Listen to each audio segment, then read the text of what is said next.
Hello everyone. మనం ఈరోజు పూరి జగన్నాథ్ ఆలయ రహస్యాలు, సైన్స్ కూడా కనిపెట్టలేని నిజాలు వాటి గురించి విందాం.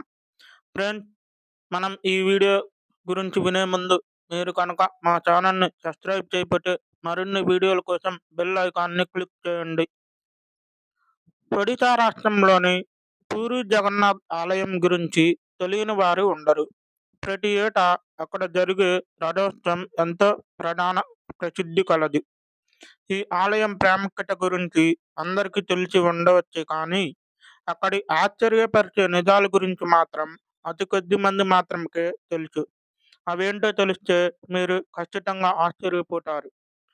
పూరి జగన్నాథ్ ఆలయానికి హిందూ భక్తుల్లో ప్రత్యేకత స్థానం ఉన్నది. దేశంలోనే ప్రసిద్ధ చార్ధామ్ యాత్ర క్షేత్రాల్లో ఇది ఒకటి. ఇక్కడ ప్రతి ఏటా నిర్వహించే రథయాత్రకు దేశ విదేశాల నుండి లక్షల మంది సంఖ్యలో భక్తులు వస్తారు. శ్రీ మహావిష్ణువు కలలో కనిపించి ఆదేశించిన ప్రకారం ఇంద్ర మహారాజు పూరి ఆలయాన్ని నిర్మించినట్లు పురాణ కథనం ఉన్నది.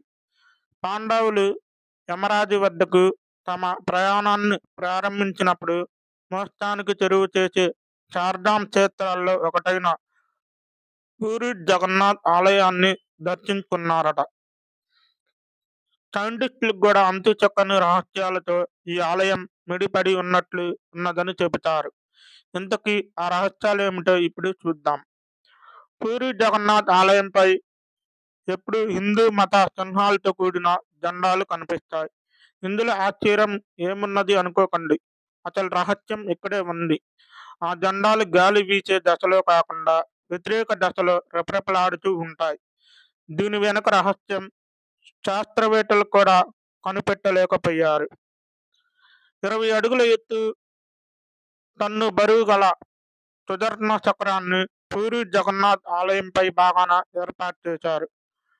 ఆశ్చర్యం విషయం ఏమిటంటే, పూరి పట్టణంలో ఏ మూల నుంచి చూసినా ఈ సుదర్శన చక్రం కనిపిస్తుంది.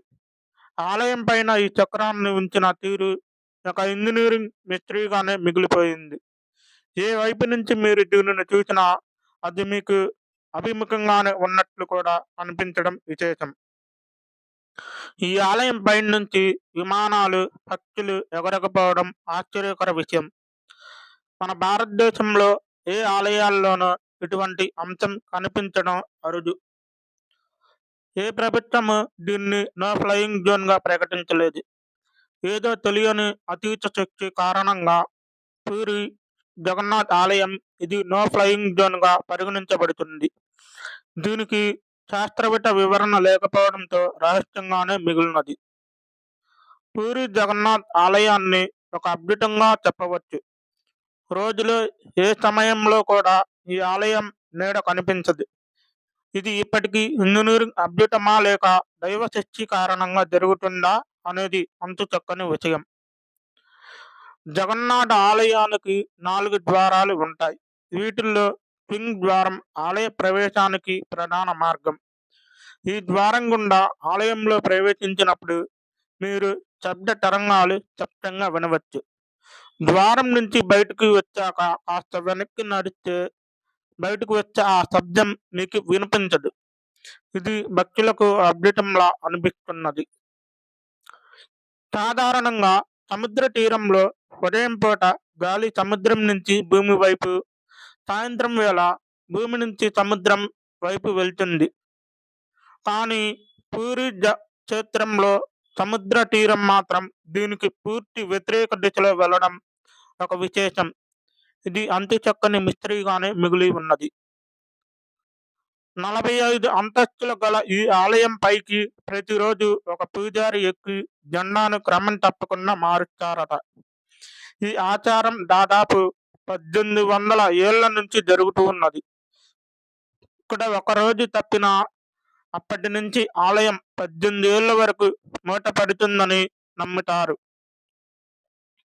పూరి జగన్నాథ్ ఆలయానికి వివిధ రాష్ట్రాల నుంచి, దేశాల నుంచి ప్రతిరోజు 2000 నుంచి 20,000 వరకు భక్తులు వస్తూ ఉంటారు.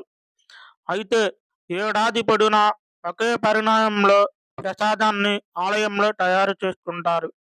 కానీ ఎప్పుడూ కూడా ప్రసాదం వృధా కావడం, భక్తులకు సరిపోకపోవడం చోటు చేసుకోకపోవడం ఆశ్చర్యంగా ఉన్నది. ఈ ప్రసాదాన్ని 7 కుండలు ఒకే దానిపై ఒకటి పెట్టి వండుతారు. కానీ కింద ఉన్న కుండ కంటే ముందుగా పై భాగంలో ఉన్న కుండలో ప్రసాదం తయారు కావడం విశేషం.